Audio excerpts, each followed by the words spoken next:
लेकिन लंदन से एक और खबर है। लंदन के पास लिसेस्टर में भारतीय समुदाय और मूर्तियों पर हमले की भारतीय हाई कमिश्नर ने कड़ी निंदा की है। इंडियन हाई कमिश्नर ने मामले का संज्ञान लेते हुए यूके प्रशासन से कड़ी कार्रवाई करने के लिए कहा है। इसके अलावा पीड़ितों को पूरी सुरक्षा मुहैया कराने की भी मांग रखी गई है। दरअसल दो समुदायों के बीच झगड़े की शुरुआत एशिया कप के दौरान हुई थी और उसके बाद फिर से मामला बढ़ता गया। सोशल मीडिया पर मारपीट और झड़प का वीडियो भी वायरल हो रहा है।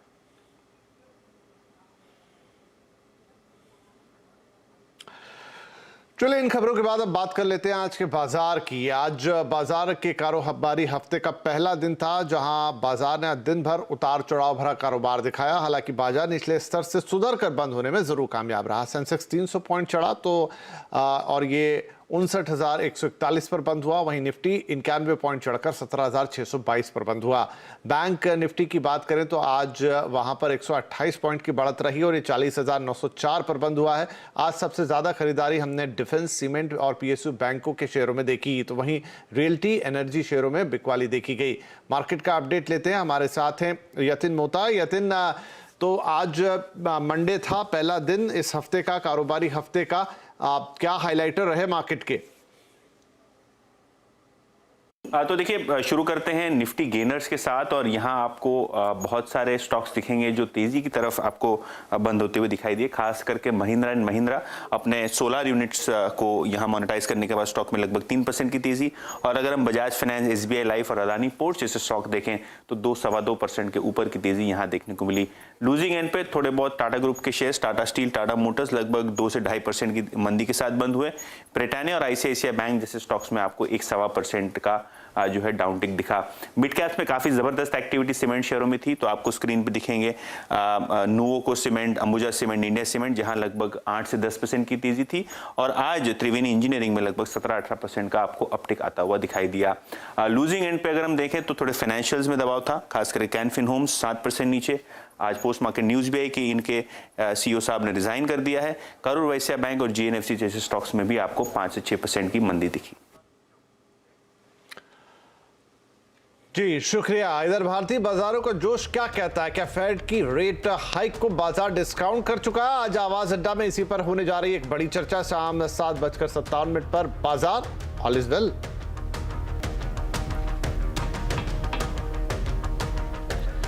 फर्जी डिजिटल लेंडिंग ऐप और साइबर फ्रॉड से बचने के लिए और बचाने के लिए अब सभी ऐप स्टोर्स में आरबीआई वेरीफाइड फाइनेंशियल ऐप्स की कैटेगरी बनाई जाएगी। वित्त मंत्रालय के प्रस्ताव पर आरबीआई और आईटी मंत्रालय चर्चा कर रहे हैं।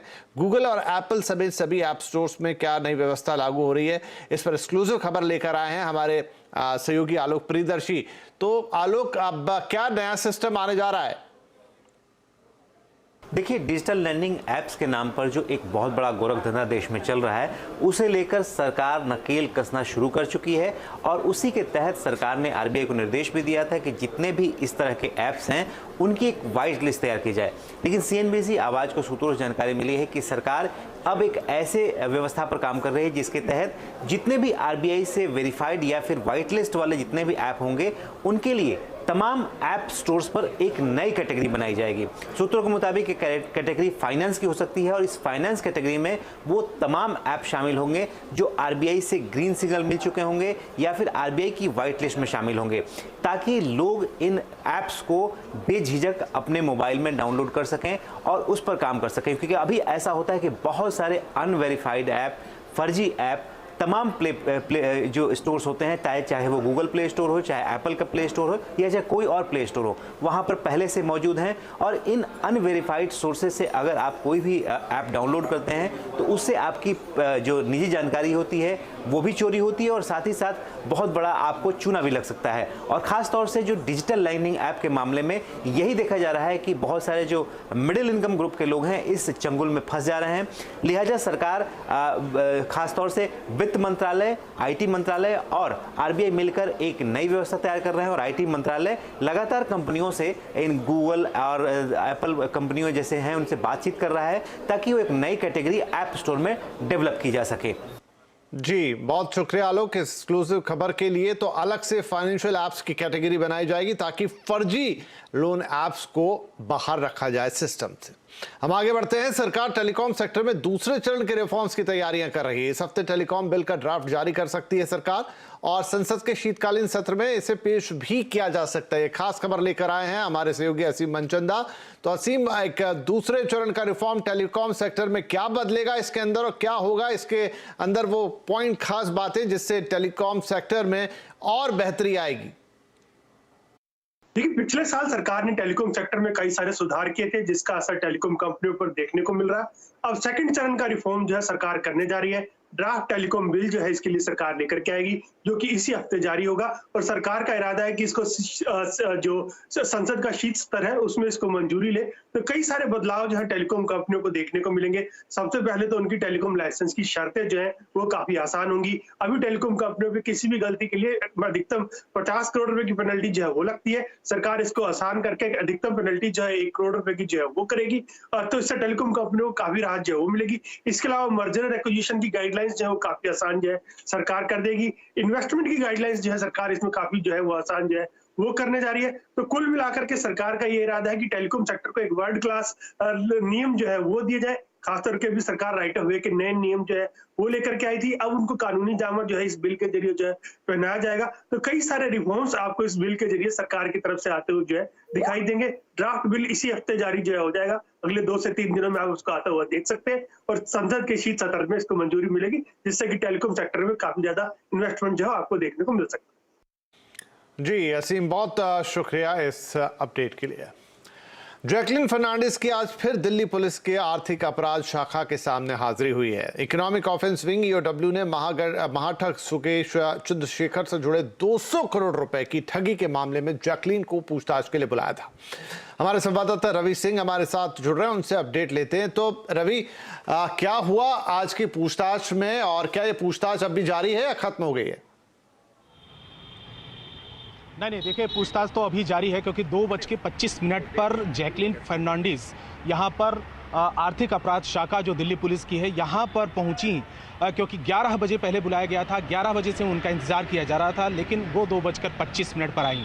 2.5 घंटे से ज़्यादा का वक्त गुजर चुका है। अभी भी जैकलिन फर्नांडिस अंदर ही है, पूछताछ चल रही है। इससे पहले 14 तारीख को, 5 दिन पहले ही जैकलिन फर्नांडिस एक बार फिर वो यहाँ पर हाजिर हुई थी, उनसे पूछताछ हुई थी। उसमें पिंकी ईरानी, जो सुकेश चंद्रशेखर की सहयोगी मानी जाती रही हैं, उनको आमने सामने बैठाकर पूछताछ हुई थी, जिसमें 8 घंटे की इंटरोगेशन हुआ था, पूछताछ हुआ था। लेकिन आज लिपाक्षी, जो जैकलिन फर्नांडिस की फैशन डिज़ाइनर हैं, ड्रेस डिज़ाइनर हैं, उन गो और जैकलिन फर्नांडिस दोनों को ही बुलाया गया था। दोनों को आमने सामने बैठाकर पूछताछ करने की योजना थी, लेकिन लिपाक्षी ने ऐन मौके पर उन्होंने ईओडब्ल्यू के अधिकारियों से संपर्क किया और उन्होंने कहा कि उनका स्वास्थ्य सही नहीं है, हेल्थ सही नहीं है, उसकी वजह से आज की मोहलत उन्हें दी गई है। आज वो नहीं पहुंची हैं। आज सिर्फ जैकलिन फर्नांडिस ही आई हैं। जैकलिन फर्नांडिस से अभी लगातार पूछताछ किया जा रहा है। ये दूसरी बार है जब ईओडब्ल्यू ऑफिस में जैकलिन फर्नांडिस से पूछताछ चल रही है। इससे पहले 14 तारीख को पूछताछ 8 घंटे की हुई थी। जी, बहुत शुक्रिया इस जानकारी के लिए, इस अपडेट के लिए। तो जैकलिन फर्नांडिस से पूछताछ जारी है। दूसरा मौका है जब ईओडब्ल्यू उनसे इस तरह से लंबी पूछताछ कर रहा है। आगे बढ़ेंगे। बिहार के बेगूसराय के बाद अब हाजीपुर में भी अंधाधुंध फायरिंग का मामला सामने आया। रविवार रात करीब 8:30 बजे बाइक पर सवार 2 बदमाशों ने शहर में कई राउंड फायरिंग की और फरार हो गए। सूचना मिलते ही पुलिस घटनास्थल पर पहुंची, लेकिन वहां सिर्फ कारतूसों के खोखे ही मिले। घटना के बाद स्थानीय लोगों में दहशत है। बहरहाल पुलिस ने शहर में चौकसी बढ़ा दी है और बदमाशों के जल्द पकड़े जाने का आश्वासन भी दिया है। मोहाली एमएमएस कांड में यूनिवर्सिटी प्रशासन ने एक बड़ा एक्शन लिया है। यूनिवर्सिटी प्रशासन ने हॉस्टल के 2 वार्डन को सस्पेंड कर दिया है। इसके अलावा 2 गिरफ्तारियां भी हुई है, जिसमें जो आरोपी लड़की है शिमला से उसके बॉयफ्रेंड को गिरफ्तार किया गया है। मामले की जांच के लिए 7 सदस्यों की कमेटी बना दी गई है। बता दें कि 2 छात्रों को भी जैसा हमने कहा जांच कमेटी का हिस्सा बनाया गया है। अब अपडेट लेंगे अपने संवाददाता अंकित से। तो अंकित, क्या अपडेट है मौजूदा? जैसा हमने कहा गिरफ्तारियां भी हो रही हैं, यहाँ पे सस्पेंशन भी हो रहे हैं, लेकिन लोगों में अभी भी गुस्सा और खासतौर पर छात्राओं में। बिल्कुल, छात्राओं में जहां गुस्सा है वहीं छात्राओं ने अब घर जाना शुरू कर दिया है। हॉस्टल खाली होने शुरू हो गए हैं। वहीं आपको अपडेट दे देता हूं कि जो 2 आरोपी गिरफ्तार हुए हैं उनको 7 दिन का पुलिस का रिमांड मिला है। पुलिस कोर्ट में पेश किए गए थे। कोर्ट में पेश करने के दौरान अब उनको 7 दिन का रिमांड के ऊपर रखा गया है। अब 7 दिन में पुलिस उनसे क्या उगलवाती है, क्या खुलासे होते हैं, वो अभी देखना होगा, क्योंकि एक पूरा एमएमएस कांड हुआ है। और एमएमएस कांड भी पहले यही कहा जा रहा था कि एक लड़की ने खुद का वीडियो बना करके और बॉयफ्रेंड को भेजा है, लेकिन ऐसा नहीं है। अभी मामला सामने आ रहा है कि और भी लड़कियों के वीडियो हैं। तो अब 7 दिन के अंदर पुलिस यही पता करने की कोशिश करेगी कि और किस किन लड़कियों के वीडियो बनाए गए थे और कौन कौन सी साइटों के ऊपर डाले गए हैं, सोशल प्लेटफॉर्म्स पे कहां डाले गए हैं। वहीं पुलिस का जो कहना है, पुलिस के जो डीजीपी हैं गौरव यादव, उन्होंने 3 सदस्यीय कमेटी बनाई है। 3 सदस्यीय कमेटी के अंदर तीनों महिला अफसरों को रखा गया है, क्योंकि लड़कियों से जुड़ा हुआ मामला है और सीरियस पुलिस दिख रही है इस मामले के अंदर। और कहा भी जा रहा है कि तफ्तीश पूरी तह तक की जाएगी, क्योंकि कहीं ना कहीं जो पेरेंट्स हैं उनके अंदर बड़ा भारी गुस्सा भी है, तो कहीं डर भी है, क्योंकि प्राइवेट यूनिवर्सिटी है और ऐसी प्राइवेट यूनिवर्सिटी पंजाब में काफ़ी ज़्यादा संख्या के अंदर है। और जो यहाँ की अगर बात करें तो यहाँ भी काफ़ी संख्या में स्टूडेंट्स मौजूद थे।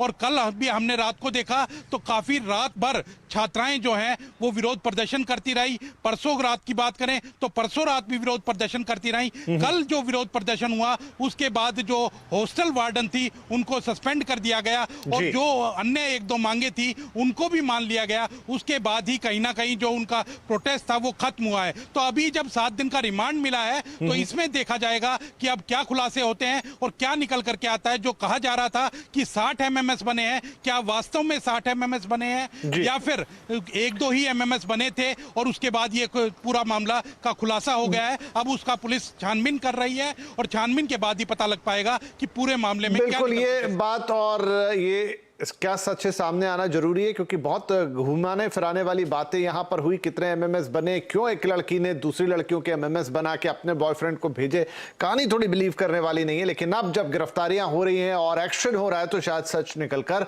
सामने आएगा कि आखिर हुआ क्या इस पूरी घटना में। चलिए, बहुत शुक्रिया इस खबर के लिए और यहां लेंगे एक छोटा सा ब्रेक, लेकिन ब्रेक के बाद आपको लेकर चलेंगे 19,000 फुट की ऊंचाई पर, जी हां, सियाचिन ग्लेशियर पर शुरू हो गई है इंटरनेट सेवा। कैसे, बताएंगे इस ब्रेक के बाद।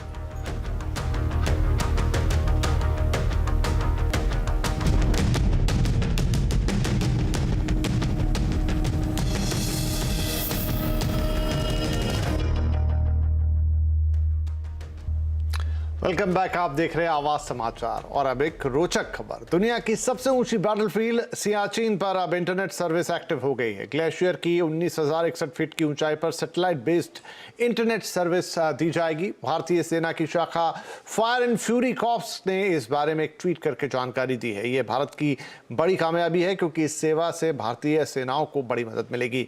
भारत ब्रॉडबैंड नेटवर्क लिमिटेड यानी BBNL सियाचिन में सेना को इंटरनेट कनेक्टिविटी प्रदान कर रही है।